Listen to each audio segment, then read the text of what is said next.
Margin debt on the NYSE has reached record levels. Does this mean the market's topping out? Hi, I'm Mark Arbiter, and this is S&P's Chart Room.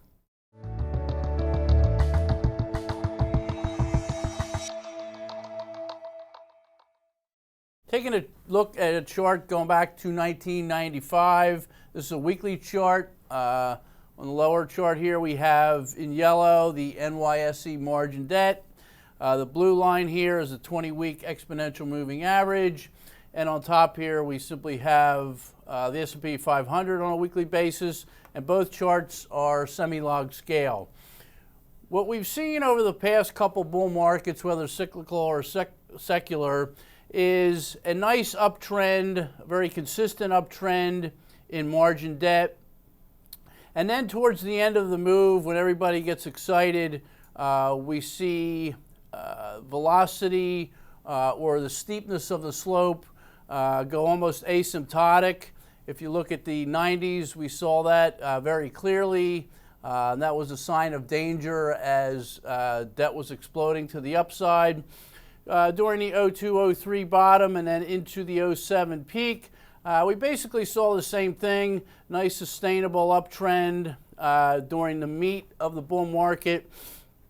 And then we had two increases of slope in 06 and 07, one through here.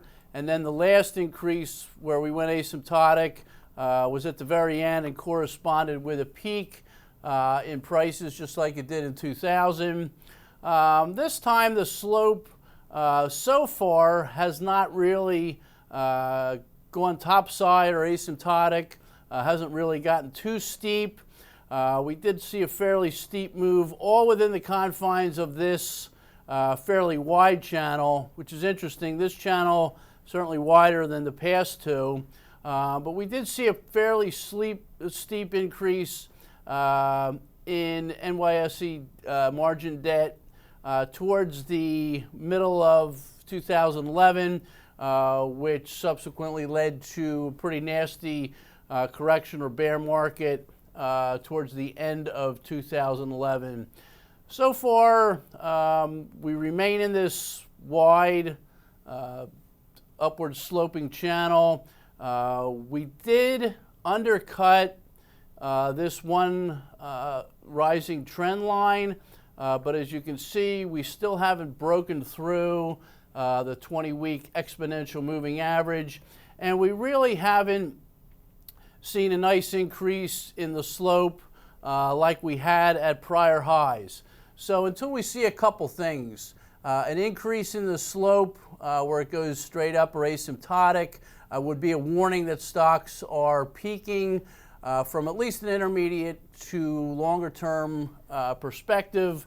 The other thing we got to watch out for here is a turn down in NYSE margin debt, because that has also been associated, as it was here, with major corrections and certainly a lot of pullbacks along the way.